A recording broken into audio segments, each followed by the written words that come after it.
One of the biggest mysteries in the disappearance case of Kris Kremers and Lisanne Froon is how 14 different witnesses all claimed to see the girls at a time and location that didn't match their phone logs. And the girls described by the 14 witnesses were wearing much different clothing than what Kris and Lisanne were proven to be wearing by the photos that they took. Here's what Annette and Christian Hardinghouse, authors of Still Lost in Panama, have to say about it. The camera showed that Kris and Lisanne started their hike at 11 in the morning. They still were behind the mountain when all the witnesses saw them. And this is not the only thing. All witnesses So you saw had them. 14 people saying that they saw Kris and Lisanne at 1 p.m. Yeah, and they started at 11, according to the phone. Yeah, and it's chronological. Starting at the school with Eileen, the taxi driver, and then the way to Pianista and the Pianista until the top. They have been seen by 14 people, but in other clothes. Yeah, that's Not the the second clothes, thing. not the clothes they are wearing on the pictures. Which is very So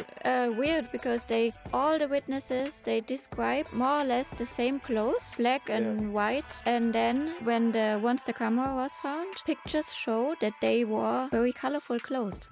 So that's another mystery in that case. not a single witness saw them on the right time and the right clothes. So it's 14-0. Very strange. Were all 14 witnesses separately mistaken? Were the girls dressed in black and white part of a plan to throw investigators off the scent? Here's an excerpt from Still Lost in Panama. This obvious discrepancy in the information will cast enormous doubt on the reliability of the witness statements on one hand and the assumptions of investigators on the other. Even today, the question arises as to which side can be trusted and whether someone has succeeded in deliberately laying a false trail.